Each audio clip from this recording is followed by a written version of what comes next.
Hello students, welcome to my channel Train Your Brain. Once again I am ready to train your brain. So let's start our today's topic. Is for class 9th. Thrust and pressure.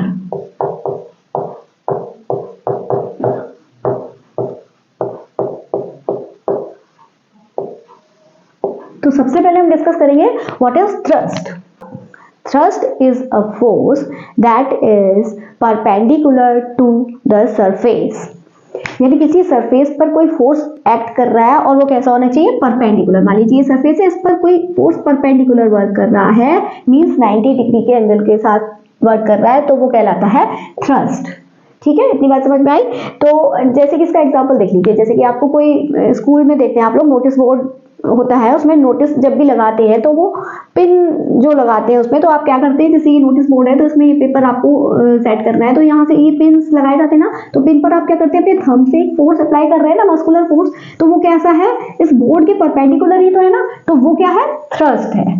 ठीक है, तो वो इस तरह से जो thrust है वो क्या है, एक तरह का फोर्स ही है.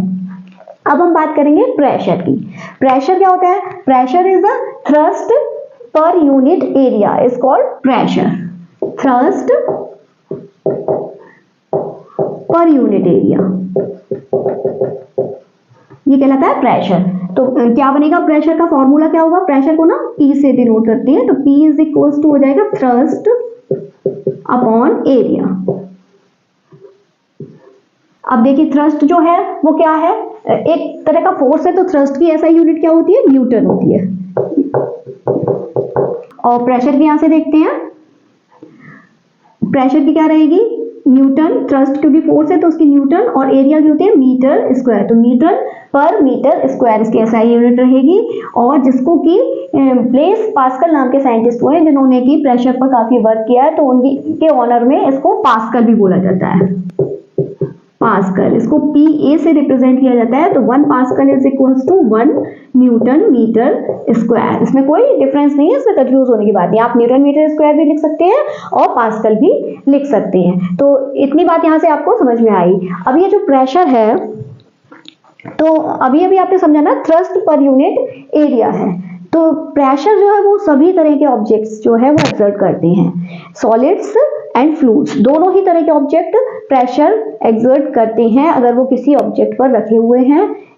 तो पहले सॉलिड्स की बात कर लेते हैं कि सॉलिड्स में किस तरह से प्रेशर जो है वर्क करता है. तो सॉलिड जो है वो solid exerts pressure only one direction, downward. ठीक है, तो अभी ये समझते हैं कि ये जो प्रेशर है वो दो फैक्टर्स पर डिपेंड होता है. दो फैक्टर्स कौन कौन से हैं, एक तो हुआ force applied and second area of contact.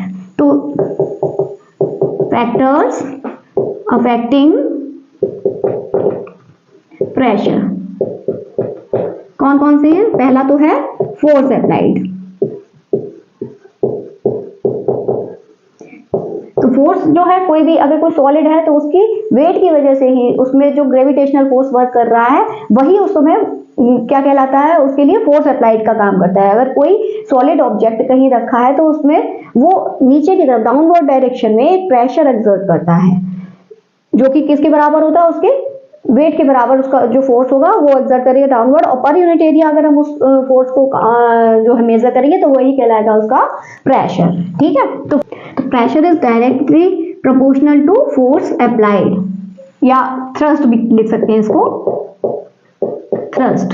ठीक है, तो यानी कि जितना ज्यादा फोर्स अप्लाई होगा प्रेशर भी उतना ही ज्यादा होगा, कम फोर्स अप्लाई होगा तो कम प्रेशर होगा.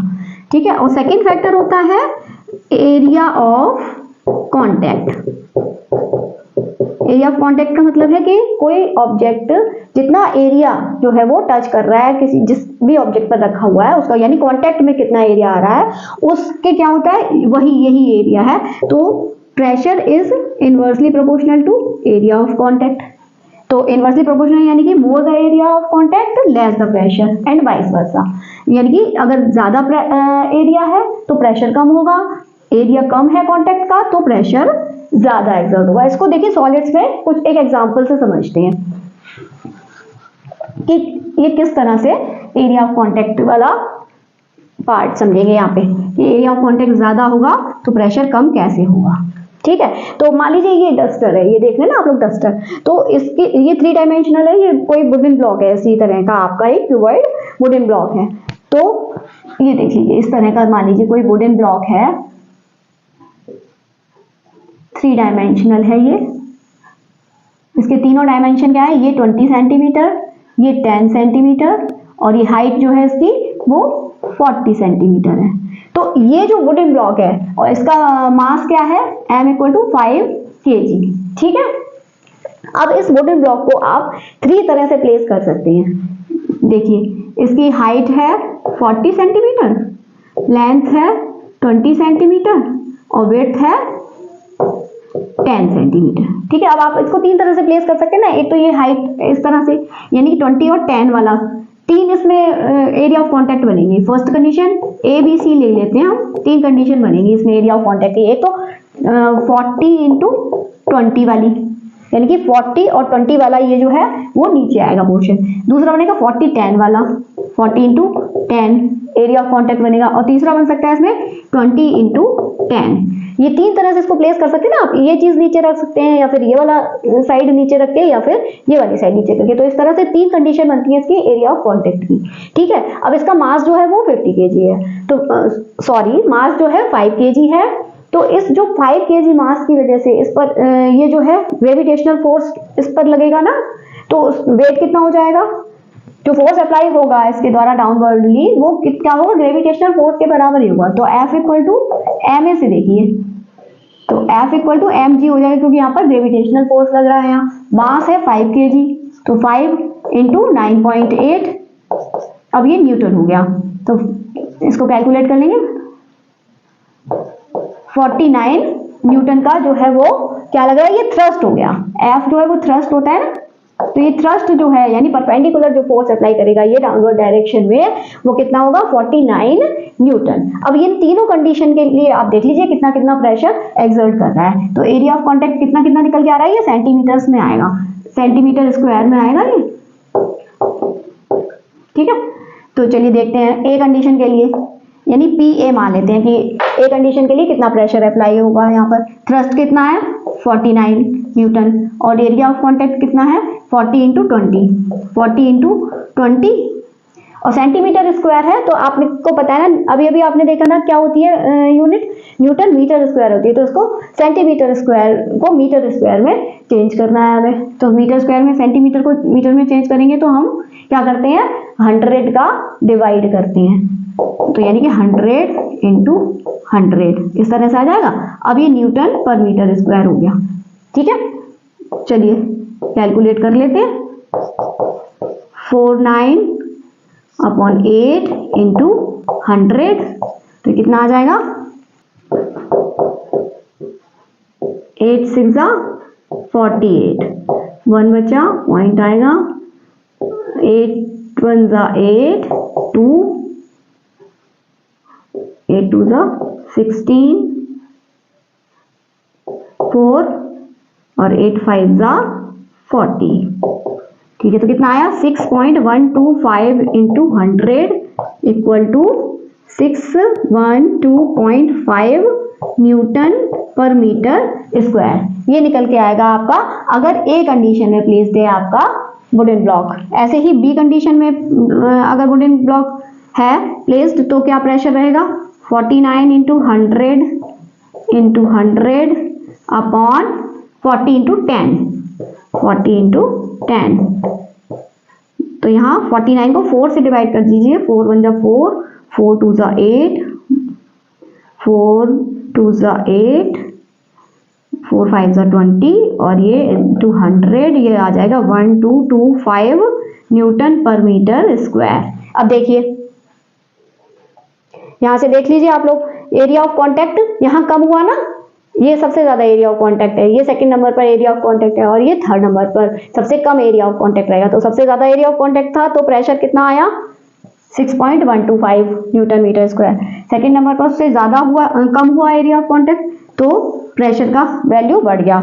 ऐसे ही थर्ड कंडीशन में यानी PC के लिए देख लेते हैं कितना प्रेशर एक्सर्ट होगा। तो 49 × 100 अपॉन 20 × 10 तो यहाँ हो जाएगा 2 से डिवाइड करेंगे 49 को, 2 2 ज़ा 4, 2 4 ज़ा 8, 2 5 ज़ा 10 इंटू 100 इक्वल टू आ गया ये 2450 न्यूटन पर मीटर स्क्वायर। देखिए सबसे ज्यादा कहाँ देखने को मिल रहा है आपको प्रेशर की वैल्यू? देखिए फर्स्ट कंडीशन में, ए कंडीशन में कितनी थी 612.5 newton metre square, second condition में 1225 न्यूटन मीटर स्क्वायर और थर्ड कंडीशन में 2450 न्यूटन मीटर पर मीटर स्क्वायर। तो ये देखिए तीनों कंडीशन में आपको देखने को मिल रहा है ना कि एरिया ऑफ कांटेक्ट कम होता जा रहा है तो प्रेशर की वैल्यू बढ़ती जा रही है। देखिए यही ये जो है एरिया ऑफ कांटेक्ट का यहाँ पर रहता है यहाँ पर असर, ठीक है। तो इसी वजह से क्या होता है कि आपने निडल्स देखिए, नाइफ देखिए, इनकी एजेस कैसी रखी जाती है, बिल्कुल निडल एकदम पॉइंटेड रखी जाती है, नाइफ एकदम शार्प करके रखी जाती है। क्यों? क्योंकि एरिया ऑफ कांटेक्ट होगा तो वो प्रेशर ज्यादा एक्सर्ट करेंगे और आपको कट करने में या निडल को पियर्स करने में कम फोर्स अप्लाई करना पड़ेगा। ऐसे ही आपने देखा है कि टैंकर देखिए ना, जो आर्मी वाले लोग टैंकर यूज करते हैं, या फिर ट्रक देखा है, बस देखी है, इनमें वेट ज्यादा होता है ना, तो इनके टायर्स कैसे रखे जाते हैं? चौड़े चौड़े रखे जाते हैं। या टैंकर में तो पूरा फ्लैट जो है चेन लगा दी जाती है टायर्स के ऊपर। क्यों? क्योंकि जो चेन लगाई है उससे एरिया ऑफ कांटेक्ट उसका जो ग्राउंड से है वो बढ़ जाएगा। टैंकर का वेट इतना ज्यादा होता है कि अगर डायरेक्ट व्हील से उसको चलाएंगे तो वो जमीन में ज्यादा प्रेशर एक्सर्ट करेंगे और धंस जाएंगे। इसलिए बेल्ट लगा दी जाती है एक उसमें टायर्स के ऊपर, जिससे कि एरिया ऑफ कांटेक्ट उनका बढ़ जाए और प्रेशर कम अप्लाई हो, जिससे कि वो इजीली चल सके। ऐसे ही ट्रक और बस के टायर चौड़े क्यों रखे जाते हैं? क्योंकि वो इजीली रन कर सके, क्योंकि ट्रक जो है वो काफी हैवी लोड बियर करते हैं, तो जिस वजह से उनका प्रेशर जो है वो कम एक्सर्ट हो रोड पर, ठीक है। तो ये बात यहाँ से आपको समझ में आई ना कि किस तरह से प्रेशर जो है दो फैक्टर्स अफेक्ट करते हैं उसको, एक तो फोर्स अप्लाइड जो कि डायरेक्टली प्रोपोर्शनल होता है प्रेशर के, और एरिया ऑफ कांटेक्ट जो कि इनवर्सली प्रोपोर्शनल होता है, ठीक है। इतनी बात यहाँ से आपको समझ में आई कि सॉलिड्स किस तरह से प्रेशर एक्सर्ट करते हैं। अब हम बात करेंगे प्रेशर इन फ्लूइड्स की।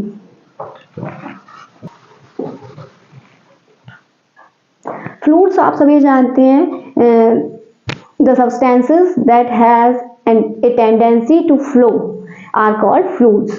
All liquids and gases are considered as fluids. सारे ही लिक्विड और गैसेस जो है वो फ्लूइड में कंसीडर की जाती है क्योंकि इनमें टेंडेंसी होती है फ्लो होने की, ठीक है। तो इतनी बात आप समझते हैं। तो लिक्विड्स में प्रेशर एक्सर्ट करने की कुछ लॉज होते हैं, तो पहले हम उनको देख लेते हैं, उसके साथ ही समझते जाते हैं कि लिक्विड्स किस तरह से प्रेशर एक्सर्ट करते हैं।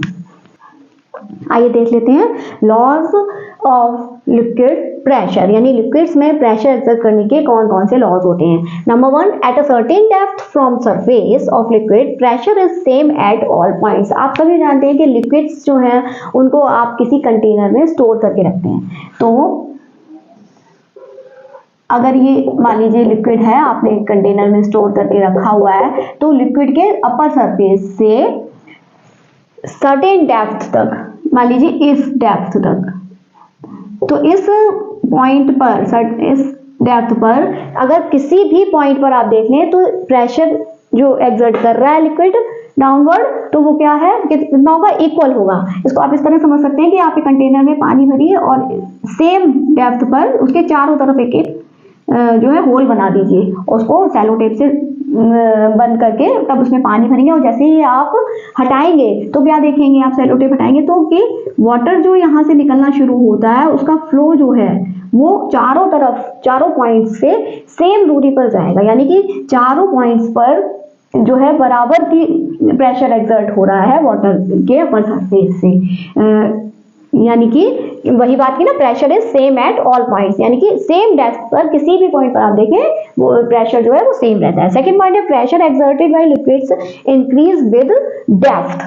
तो इसको आप इस तरह समझ सकते हैं कि अगर डेप्थ ज्यादा है तो प्रेशर ज्यादा होगा। मान लीजिए इतना पानी भरा हुआ है आपके कंटेनर में, तो आप एक होल यहाँ करिए, एक यहाँ करिए और एक यहाँ करिए, और फिर देखिए कि क्या होगा, सबसे कम ये जो सबसे नीचे वाला जो होल है इससे सबसे दूर तक पानी जाएगा, और सेकंड नंबर पर जो है उसमें मिडिल तक जाएगा, और जो सबसे पहले नंबर पर आपका है ए बी सी मान लें अगर इनको, तो देखिए सी वाले से सबसे दूर तक जाएगा पानी, बी वाले से मिडिल में आएगा और ए वाले से सबसे कम दूरी तक पानी जाएगा। क्यों? क्योंकि जो सरफेस है उससे डेप्थ तो सबसे ज्यादा किसकी है? सी की, उससे कम बी की है और सबसे कम ए की है। इसीलिए इस प्रैक्टिकल से आपको ये प्रूव होगा कि डेप्थ इंक्रीज होने पर वाटर लिक्विड्स का प्रेशर भी इंक्रीज होता है। थर्ड पॉइंट है pressure wise liquids depend on density of liquid. Density क्या होता है? ये नेक्स्ट टॉपिक आपका डेंसिटी का ही है, उसमें हम अच्छे से समझ लेंगे। यहाँ पर आप इतना समझ लीजिए कि किसी भी हर तरह का लिक्विड कई तरह के होते हैं ना, तो हर तरह का लिक्विड जो है वो अपनी डेंसिटी के अकॉर्डिंग जो है वो प्रेशर एक्सर्ट करता है। अगर डेंसिटी ज्यादा है लिक्विड की तो वो ज्यादा प्रेशर एक्सर्ट करेगा।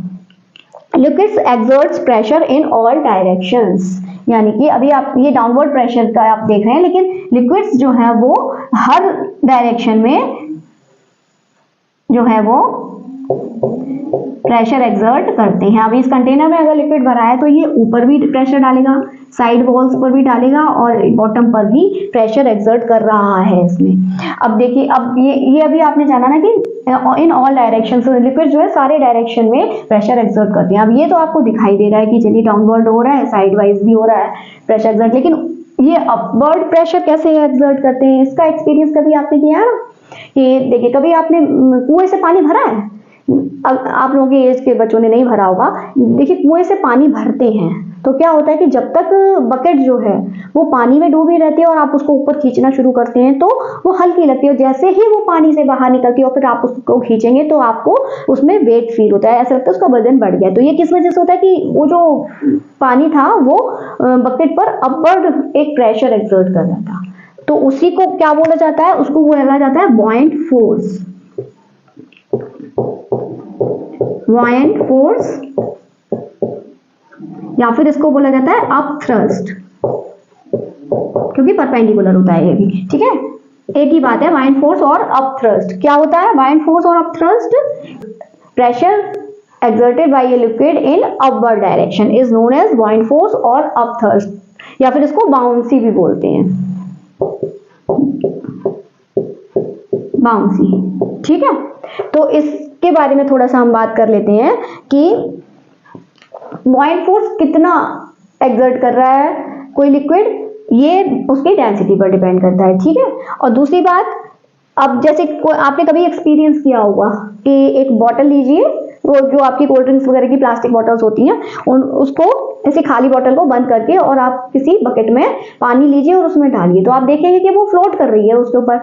फिर जब अपने हाथ से आप उसको पानी में इमर्स करने की कोशिश करेंगे, डुबाने की कोशिश करेंगे, तो आपको क्या फील होता है कि एक ऐसा फील होता है जैसे नीचे से आपके हाथ पर कोई ऊपर की तरफ फोर्स लगा रहा है, वो बॉटल नीचे जाता ही नहीं है। आप जब तक अपने हाथ से फोर्स अप्लाई करके उसको पानी के अंदर रखते हैं तब तक रहता है, जैसे ही आप उसको छोड़ेंगे बॉटल ऊपर आ जाएगा। तो ये जो है क्या फील हो रहा है आपको, जो अपवर्ड डायरेक्शन में फोर्स फील हो रहा है आपके हाथ में, वही होता है बॉयंट फोर्स फ्रॉम वाटर या लिक्विड्स बोल सकते हैं इसको।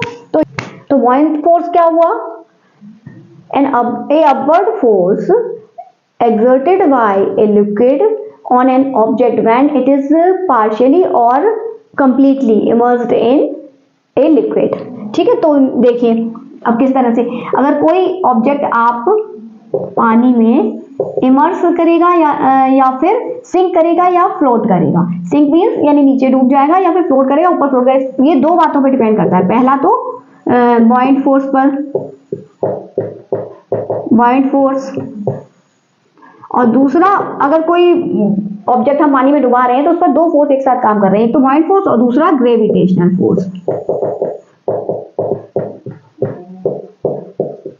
बॉयंट फोर्स का डायरेक्शन क्या है? अपवर्ड, और ग्रेविटेशनल फोर्स का डायरेक्शन क्या है? डाउनवर्ड। तो अगर gravitational force is greater than buoyant force तो उस कंडीशन में क्या होगा? जो ऑब्जेक्ट है वो सिंक कर जाएगा, ठीक है, क्योंकि ग्रेविटेशनल फोर्स की वैल्यू ज्यादा है तो नीचे ही जाएगी ऑब्जेक्ट। अब दूसरी बात देखिए कि अगर कोई ऑब्जेक्ट फ्लोट कर रहा है तो उस कंडीशन में क्या है कि बॉयंट फोर्स जो है वो ग्रेविटेशनल फोर्स को बैलेंस करता है, उससे ज्यादा नहीं होगा, उसको बैलेंस करना होगा। बैलेंस करने का मतलब है कि या तो ग्रेविटेशनल फोर्स के इक्वल होगा तो जो है वो कंप्लीटली फ्लोट करेगा ऑब्जेक्ट, अगर थोड़ा बहुत कम है बॉयंट फोर्स ग्रेविटेशनल फोर्स से तो थोड़ा सा इमर्स हो जाएगा, हल्का सा इमर्स हो जाएगा, जैसे कि कोई वुडन ब्लॉक है हल्का सा इमर्स है, इस तरह फ्लोट कर रहा है या फिर कोई इस तरह से फ्लोट करती है चीजें, तो इस कंडीशन में क्या होगा कि ग्रेविटेशनल फोर्स, बॉयंट फोर्स जो है वो ग्रेविटेशनल फोर्स से थोड़ा सा कम होगा, और इस कंडीशन में दोनों इक्वल होंगे जब बिल्कुल इमर्स कर रहा है ऊपर ही ऊपर। ठीक है, तो ये जो है कुछ लॉज होते हैं जो ऑब्जेक्ट के सिंक और फ्लोट होने के। ये डेंसिटी पर भी डिपेंड करता है। ये बॉइंट फोर्स की जो मैग्नीट्यूड है वो किस पर डिपेंड करेगा, डेंसिटी ऑफ द लिक्विड पर। तो डेंसिटी क्या होता है, ये हम जो है डेंसिटी वाले टॉपिक के साथ आपको समझाएंगे डेंसिटी क्या होता है। इसके लिए पूरा अलग एक वीडियो दूंगी मैं आपको, और उसमें ही जो है वो रूल्स बताऊंगी मैं कि फ्लोटिंग और सिंकिंग के क्या रूल्स रहते हैं according to density of liquid. ठीक है, तो यहाँ आज जो है वो थ्रस्ट और प्रेशर का, और प्रेशर वाइल इन लिक्विड्स और प्रेशर इन सॉलिड ऑब्जेक्ट्स, आपको ये अच्छे से समझ में आया होगा। आई होप अगर आज का टॉपिक आपको अच्छा लगा है तो जल्दी से लाइक कीजिए, अपने फ्रेंड्स के साथ शेयर कीजिए। अगर चैनल पर नए हैं तो चैनल को सब्सक्राइब जरूर कीजिए, बेल आइकन को हिट कीजिए जिससे आने वाली वीडियोस के नोटिफिकेशन आपको टाइम टू टाइम मिलते रहें। मिलूंगी आपसे नेक्स्ट वीडियो में। टिल देन कीप स्टडिंग, क्योंकि पढ़ेगा इंडिया तभी तो बढ़ेगा इंडिया। नमस्ते।